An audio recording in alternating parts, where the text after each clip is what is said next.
अस्सलाम वालेकुम जी। अज 8 मई बरोज जनाब जुमेरात ते तुसा देख रहे हो यूट्यूब चैनल मुजतबा गोट फार्म लुडन। अज फिर जनाब साबिर भाई होरा कोल जनाब आ चुके हैं। अगे जनाब 8 बकरां दी 10 बकरां दी लाटां तुहानूं जनाब इन्हां विखाई, 9 बकरां दी लाट विखाई इन्हां ने। सारा माल विक वुक गया। आज जनाब नवी वीडियो नाल फिर हाज़र होए हैं ते नवा माल साबिर भाई होरी लैके आए ने और मुख्तलिफ जनाब लाटा लैके आते हैं। साबिर भाई को पुछने हैं किन्ने बकरां दी जनाब अज लाट इन्हां कोलों की मोल छोल कर रहे हैं जी। अस्सलाम वालेकुम साबिर भाई। वालेकुम सलाम जी। अज अपने को 13 बकरां दी लाट है भाई। 13 बकरां दी लाट है भाई माशाल्लाह। सारे दोंदे। अच्छा जी, सारे दोंदे खसी है ने। दोंदे खसी वे दो तीन आंडा लेने। 2-3 आंडी आए ने, बाकी दोंदे खसी आए ने। ठीक हो गया। ते टोटल 13 बकरां दी लाट जनाब। ते की पैकेज शैकेज आज दोस्तों दोगे? डिमांड 80,000 कर रहे हैं।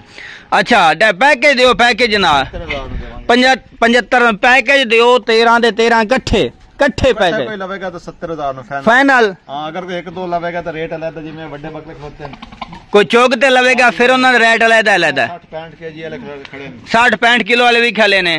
ठीक हो गया जी साबिर भाई। कोई 1,10,000 वाला खड़ा, कोई 1,20,000 वाला खड़ा है। अच्छा जी।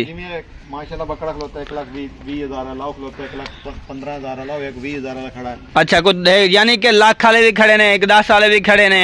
तुसी पैकेज आज सारा 13 बकरा दा 8 को अगर लवे तो 75,000। अगर कोई पहले कॉल करेगा तो खसूसी डिस्काउंट कर लवांगे ਉਹਦੇ ਨਾਲ। 75 ਤਾਂ ਤੁਸੀਂ ਕਿਹਾ 70 ਨੂੰ ਦੇ ਰਹੇ ਹੋ ਹੁਣ। 70 ਨੂੰ ਦੇ ਦੇਵਾਂਗੇ। 70,000 ਨੂੰ ਦੇ ਰਹੇ ਹੋ ਸਾਰੇ। फाइनल रेट है।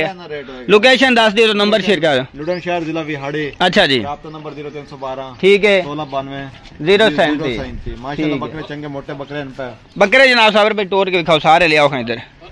लो जी सारे बकरे साबिर भाई ने तो टोर फेर के दिखा रहे हैं जनाब। सारे एक्टिव बकरे ने माशाल्लाह। और पूरी डेरी जनाब, पूरी लाट जनाब। मंडियां तुसी डेरियां वेखियां ने, लेकिन लाट दे हिसाब नाल तो दे रहे हैं जनाब। सारे जानवर 2-3 आंडू ने, बाकी सब खसी बकरे आए गए ने। आज दी लाट है, आज दी डेट जनाब। राब्ता करो, इंशाल्लाह तुहानू आज दी लाट जनाब मिलेगी। और पूरा आइयोर दा आइयोर जनाब आज खरीदो। लो जी सुबह सुबह का टाइम है, कोई चारा शारा इन्हें नहीं खवाया। भुखे बकरा जनाब वीडियो भी खा रहे हैं। तो मैं जाना सी डारा वाली मंडी, मैं स्पैशल जनाब सिर्फ इन्हों की वजह से मंडी नहीं गया। मैं कहा साबिर भाई होरां ने जनाब बकरा की लाट लाई है, इन्हों की जनाब अज तुहानू वीडियो दिखाई है। तो फिर बाकी जनाब मंडियां दे विजिट करते रह जाने हैं। लेकिन साबिर भाई होरां ने जानवर जो ना बिल्कुल साफ सुथरे होंदे ने, एक्टिव जानवर इन्हां दे होंदे ने। और सस्ता भी पैकेज होंदा, मंडियां नालों इन्हां दा जनाब सस्ता पैकेज होंदा तकरीबन। लो जी चेक करो माशाल्लाह साबिर भाई, ये सारे इक्के जगह तो खरीदे जे? हाँ जी, सारे इक्के जगह ना सारा माल है, क्योंकि सारा मक्खी चीना है। कोई काला डब्बा नहीं जनाब, कोई काला चीना नहीं, सारे जनाब ब्राउन चीने आज जनाब साबिर भाई लै गए। और बिल्कुल मुख्तसर जनाब वक्त तुहानू लाट भी खा रहे हैं। और सारे बकरे माशाल्लाह बिल्कुल एक्टिव। कोई वीडियो कॉल से देखना चाहे वीडियो कॉल से देख सकते हो, और वीडियो कॉल से जनाब रब्ता कर सकते हो। आज की डेट जनाब रब्ता करना है। नंबर 0312 1692 037 जनाब। टोटल जनाब 13 बकरा जनाब इस टाइम लाट खड़ी है साबिर भाई को। तो सब मक्खी चीने जनाब। एक जरा सफेद है, बाकी सारे मक्खी चीने जनाब। कोई काला डब्बा नहीं, कोई काला चीना नहीं जनाब। मोना बकरे भी है, चिपटे सिंह वाले भी है ने। और चंगे माशाल्लाह बेहतरीन क्वालिटी वाले। कोई फीड शीड का बकरा नहीं पलोया जनाब। इधर देखो मोटे ताजे जनाब बकरे।